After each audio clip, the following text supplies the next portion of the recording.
Multiple items have recently been recalled in New York. The New York State Office of Cannabis Management on Friday recalled all Sky High branded cannabinoid hemp products produced by Eat Sky High LLC as a precautionary measure since the manufacturer was an unlicensed cannabinoid hemp processor. No adverse side effects caused by the consumption of the recalled products have been reported yet, and an investigation into the products is ongoing. Here's what to know about the recall. Which cannabis products have been recalled? The unregulated products were sold at licensed cannabis and cannabinoid hemp dispensaries throughout the state. Here's which products are included in the recall. Dessert toppings, including caramel drizzle, white chocolate, strawberry drizzle, and chocolate drizzle. All the drizzle. Dipping sauces. The drizzle, dipping sauces, honey mustard, honey garlic, ranch sauce, sweet and sour, and chipotle mayo. Condiments, ketchup, barbecue sauce, hot sauce, mayo, ketchup, and sweet chili. And ice cream, gelato, and sorbet. Grape, guava, mango, coconut, Snickers, chocolate, green apple, watermelon, passion fruit, fruity pebbles, and Cookie Monster.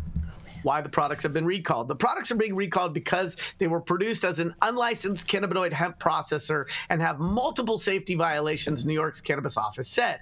Violations include processing by an unlicensed facility, the amount of THCA present in the product, unverified testing of product to OCM standards, labeling violations, including but not limited to missing warnings, processor information and lot number, production with hazardous food products, misleading labels making the products appear to be authorized adult use products with NYS universal symbol imagery. Dispensaries and distributors have been instructed to stop the distribution and sales of the affected products immediately.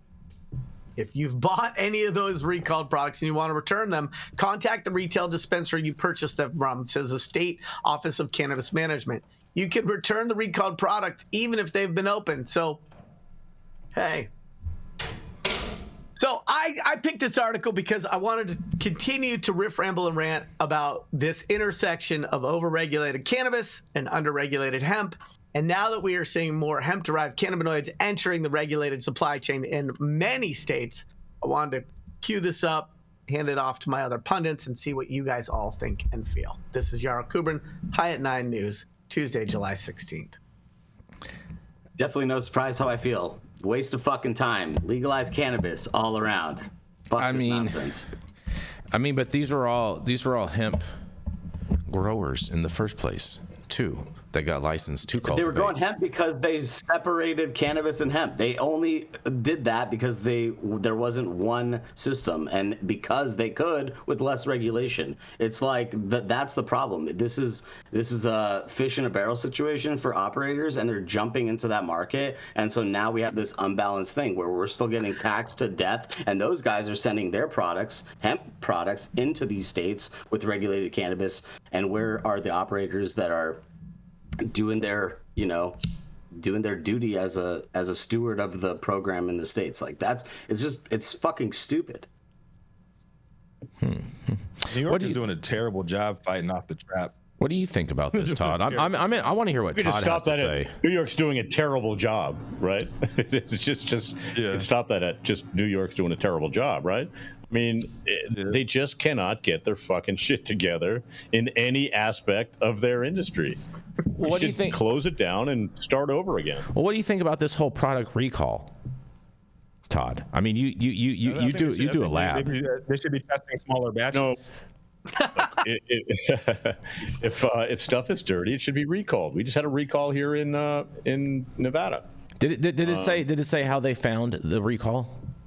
Like how they got notified? It's always found with like secret shopping. Going in a dispensary and retesting something that's already been tested. Got it. But look, stuff needs to be recalled if it's it's probably the only person that bought that product. Affects consumer safety, maybe. But New York they just need to stop and start again. I mean, that's impossible. Well, that's impossible. They've already once you started that machine, that machine is, ooh man, it just needs a fucking new machine. So I mean, if New York already does not have. I mean, on the legal side, they don't have enough products, man. They got these recalls going on, man. Like why would you just not go to the? Well, I mean, I just wonder what was. Well, I wonder because you know all this stuff is all like 2-year-old flower now at this point. Well, a lot of that's getting turned into whiskey now. They're starting to get better flower options now. They're starting to get better flower options now. Testing dirty, and it's testing dirty. So is that better? Is that what you're telling me? That shout out. The dirtier it tests, the better the weed. Farms out there. Big shout out. Define dirt. Dirty, not passing. Dirt don't hurt, bud. Not passing. Dirt don't hurt, But it's bud. dirty. You can find another lab. Todd, you opening a lab in New York? Oh. Let me answer that in one question. I mean, in one answer, in one word. One word. Why? Yeah, why? Why? No. Right. Why? Question. Answer me a question. Question me an answer. Why? But it's interesting because I like to not be too compassionate, and so there's a part of me that doesn't feel sorry for entities that don't think that labeling and other consumer safety procedures are important for any CPG product. And so there is a way in which hemp companies can de-risk against preemptive enforcement action, and it doesn't take a lot of extra effort, doesn't take a lot of extra resources. It does take some thoughtfulness and an approach with go-to-market. And typically the companies that are not suffering from preemptive recalls are the ones that are treating it like, okay, we're going to put a product on the shelf. It's going to be consumed by people. What is the rest of the world doing? How do we mimic that? How do we adopt best practices from outside this industry? And how do we make sure we don't put a bullseye on our back? And so the companies that don't take that approach and self-regulate and level up as an industry so we don't have to be over-regulated, I don't really entirely feel sorry for them. What did you think was going to happen if you sidestepped a lot of the things that are requirements from the FDA, requirements for things that are consumed by people, requirements in other industries? Why do we think that we're going to be able to sidestep that? Just because it's not in the Farm Bill? I mean, New York has included milligram limitations on hemp products. And so I've known since last year that New York wasn't the most lax state in the country for putting hemp products on shelves.